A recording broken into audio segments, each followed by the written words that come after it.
시글락성으로 다시 돌아오게 되죠. 3일 만에 돌아왔습니다. 돌아와 봤더니 그 시글락성이 이제 난리가 나 있는 거죠. 아말렉 사람들이 그 사이에, 다윗이 없는 사이에 시글락성을 침노하여서 집들을 다 불사르고 또 모든 주민들을 다 사로잡아 간 겁니다. 다윗의 군사들이 큰 분노를 느끼고 이건 다 다윗 때문이다 하면서 다윗을 돌로 쳐 죽이자라는 그런 여론이 급격하게 형성이 됐고, 다윗은 크게 다급하였으나 그 순간에 하나님을 힘입어서 용기를 얻게 되었다고 이야기합니다. 제사장에게 에봇을 가져와라 라고 이야기를 했고요. 아말렉 군대를 추격하면 우리가 따라잡을 수 있겠습니까? 라고 물었더니 여호와께서 따라잡을 수 있다, 그리고 모든 것을 다 되찾아올 수 있다 라고 그렇게 응답해 주셨습니다. 이에 다윗은 400명을 대동하고 따라가는 중에 아말렉 사람의 종이었다가 도망쳐 나온 애굽 사람을 만나서 그에게 아말렉 군대가 있는 곳으로 인도해 줄 것을 요청을 하게 되죠. 내용 관찰로 한번 넘어가 보겠습니다. 다윗은 시글락에 도착하자 어떤 광경을 보게 됩니까? 1절과 3절까지 보면 3일 만에 시글락 성으로 돌아와 봤더니 아말렉 사람들이 시글락을 침노했는데 온통 불을 질러놓고 노소를 불문하고 여인들 그리고 재산들을 다 가져가고 또 아들들도 다 잡아간 거죠. 아마도 다윗이 아기스 왕에게 조공을 바치기 위해서 아말렉을 침공했던 그것에 대한 보복이 아니었나 생각이 들기는 하는데, 아무튼 다윗이 없는 사이에 시글락을 완전히 쑥대밭을 만들어 놓은 겁니다. 내용 관찰 2원입니다. 다윗은 백성들의 원망 앞에서 어떻게 반응합니까? 자신들의 터전이 완전히 불바다에 처자식이 다 잡혀갔고 이런저런 재산들을 다 빼앗아 가버렸다라는 사실을 알게 된 후에 다윗을 따르던 그 무리들이 크게 슬퍼하면서 이것은 다윗 때문이다, 다윗을 죽여야 된다 하면서 이런 여론을 형성하고 다윗을 돌로 쳐 죽이자는 분위기가 생겨납니다. 6절에서 보면 다윗이 이런 그들의 위협으로 마음이 크게 다급하였다라고 이야기를 하는 것을 보면 이때의 그 분위기가 상당히 험악하고 급박하였을 것으로 보여요. 그 순간에 다윗은 하나님을 힘입고 용기를 얻어서 하나님의 뜻을 묻게 되죠. 우리 연구와 묵상입니다. 다윗은 왜 제사장 아비아달에게 에봇을 가져오라라고 하나님의 뜻을 묻습니까? 앞에서 이야기한 대로 지금 다윗에게 닥친 상황은 굉장히 험악하고 위급한 상황이었습니다. 다윗 본인의 상황 자체만으로도 자신의 처자식이 잡혀갔단 말이에요. 얼마나 마음이 다급하겠습니까? 아말렉이 잡혀간 처자식은 이제 죽을 때까지 노예로 그렇게 살다가 죽든가, 아니면 아들들의 경우에는 전쟁에 총알바지, 그때 당시로는 칼바지라고 해야 될까요? 칼바지로 나가서 죽임을 당하게 되겠죠.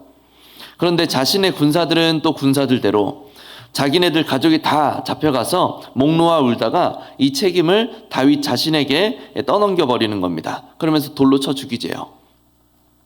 가족은 가족대로 다 사로잡혀갔죠. 또 나는 나대로 지금 군사들 때문에 돌에 맞아 죽게 생겼죠. 그러면 이런 상황에서 가장 빨리 그리고 가장 확실하게 가장 효과적으로 이 문제를 해결할 수 있는 방법이 무엇이겠습니까? 바로 한시라도 빨리 아말렉을 따라가서 되찾아오는 방법밖에 없어요. 아말렉 군사가 자기네들 땅으로 들어가 버리면, 다시 들어가 버리면 이제는 정말로 어떻게 손쓸 방법이 없는 겁니다.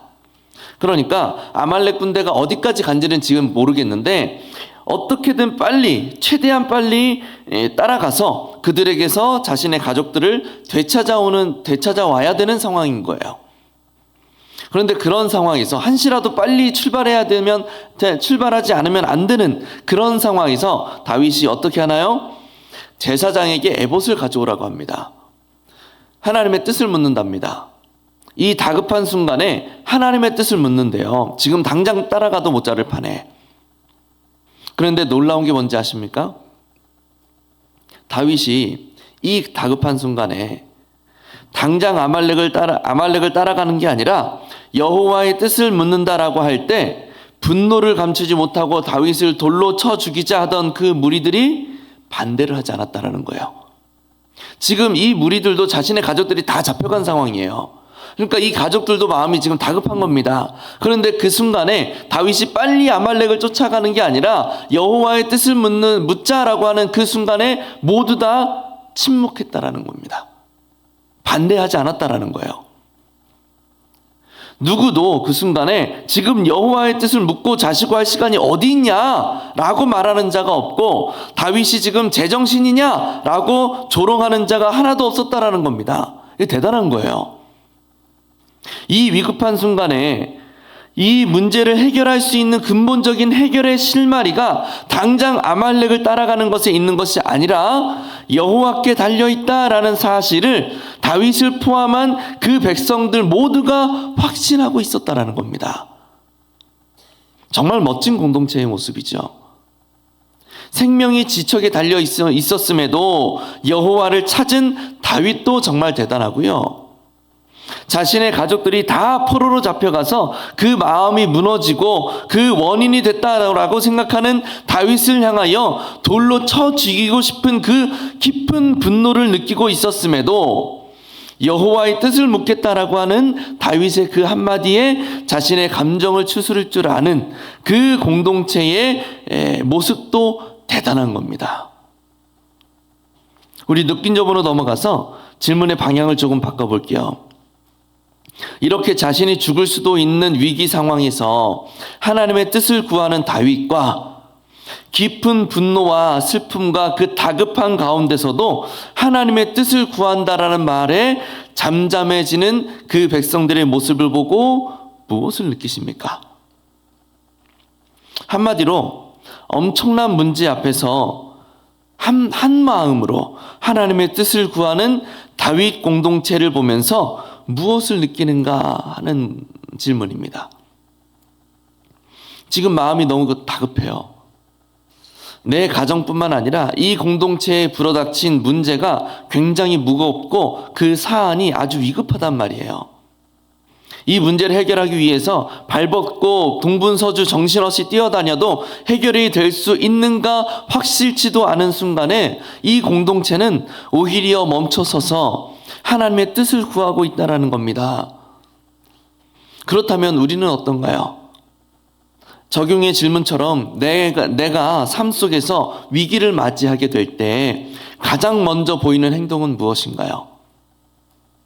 좀 더 범위를 넓혀서 우리 교회 공동체가 위기를 맞이하게 될 때 우리는 어떤 모습을 보일까요? 그동안 이 공동체 가운데 힘든 일이 있거나 어려움이 있었을 때 우리는 어떤 모습을 보여왔습니까? 우리가 신앙생활을 하면서 정말 어려운 것 중에 하나가 이런 것 같아요. 평온할 때는, 평상시에는 알아요. 우리가 위급할 때, 힘든 일이 있을 때, 고통이 있을 때, 문제가 있을 때 하나님을 찾아야 된다라는 것을 알아요, 우리가. 그런데 막상 어려움이 생기면 지금 당장 아말렉을 쫓아가야 한다라는 생각 때문에 여호와를 찾는 것이 쉽지가 않다라는 거죠. 빨리 이 문제를 해결할 수 있어 보이는 그 방법을 시도하고 뭐라도 해야 될 것 같은 그 강박에 사로잡히게 된다라는 겁니다. 그런데 그런 상황 가운데서 교회 공동체에 속한 모두가 한 마음이 되어서 아말렉을 쫓는 것이 아니라 기도하면서 하나님의 뜻을 먼저 여쭙는다? 이 정말 어려운 일이라는 거예요. 그런데 다윗과 그 백성들이 한 마음으로 여호와의 뜻을 여쭈었을 때 하나님은 그들에게 해결의 실마리를 주셨고 온 가족이 사로잡혀갔다라는 그 절망 가운데서 다시 되찾아올 수 있다라는 확신과 소망을 주셨다라는 거죠. 하나님을 찾을 때. 그렇다면 우리는 이 절망을 소망으로 바꿔주시는 그 하나님께 힘을 얻는 인생, 그 힘을 얻는 공동체가 되기 위해서 우리는 어떤 것을 결단할 수 있겠습니까? 다윗의 공동체가 그럴 수 있었던 가장 큰 원인 중 하나라고 보이는 것은 아마 사울로부터 도망치며 함께 사울로부터 도망치면서 경험했던 하나님의 여러 도우심의 손길이 있었기 때문이라고 생각이 됩니다. 다윗뿐만 아니라 그 공동체 전체가 하나님의 도우심의 손길, 하나님의 은혜의 손길을 함께 경험하면서 그 고난의 길을 헤쳐왔던 거예요. 우리 공동체가 한 마음으로 어려움 가운데서 하나님을 찾으려면